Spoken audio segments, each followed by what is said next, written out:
Okay, so the two questions posed for this assignment were: was the U.S. achieving manifest destiny just? And then, was the Mexican-American War a just war? Uh, Now, it is my personal belief that no war is ever really just. War. It's a horrible thing, and it's an entirely human creation. But to break down the first question, was the U.S. achieving manifest destiny just?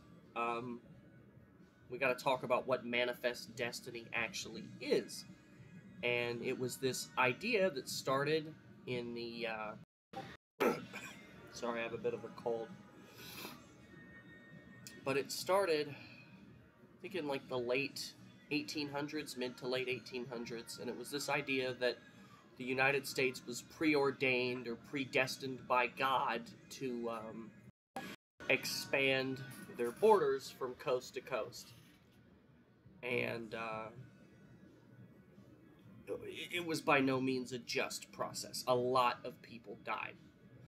The cost for this expansion was blood. Entire tribes of Native Americans were just fucking wiped out. Probably shouldn't have said that. Anyway, we're gonna move on. Entire tribes of Native Americans were just completely erased, obliterated, just gone. And a lot of this was due to U.S. settlers taking over the regions where they lived.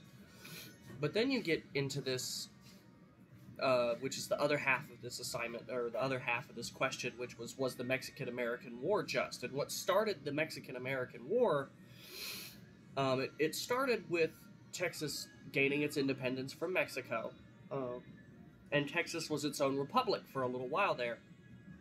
And a lot of people have this misconception that Texas was doing just fine as a republic. Like, I hear that all the time today. Like, oh, well, we were our own country. We were just fine. No, we weren't. No, we were not. We were fighting economically, like, big time. And we were begging the U.S. to annex us into the states so that we could get more support from them, especially when it came to the continued border skirmishes with Mexico. And for a good while there, they wanted nothing to do with that. The United States didn't want to touch Texas. They were like, we don't need the smoke. We don't want to deal with it. And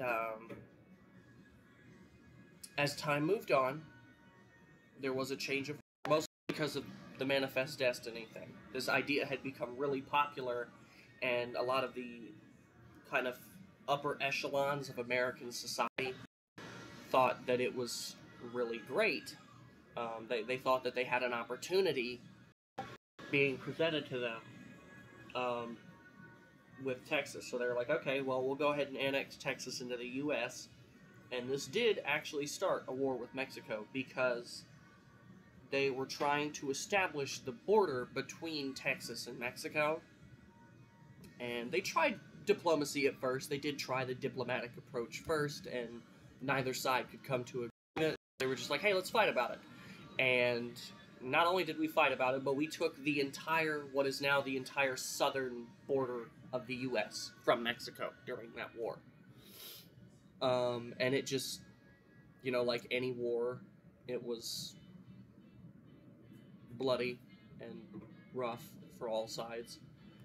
So just to kind of end cap this, no, manifest destiny was by no means a just endeavor, and neither was the Mexican-American War. There is nothing just about killing people over a strip of land.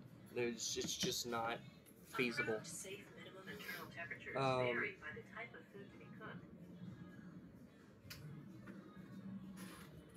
Sorry, I am recording this video at work.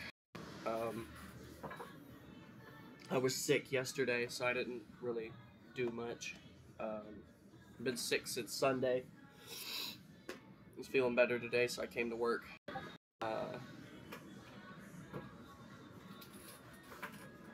Now, like I was saying, the United States during Manifest Destiny, this whole idea that we were spreading from coast to coast, we often employed things that were just genocidal tactics that resulted in the erasure of entire cultures. And the rapid expansion during that time and the aggressiveness with which we expanded led to problems that we feel even today, in the forms of racism and xenophobia, because now all of a sudden the U.S. had all this land and nobody to work it, which led to a huge slave trade in the U.S. So yeah, no, it was not just. There was nothing just about it.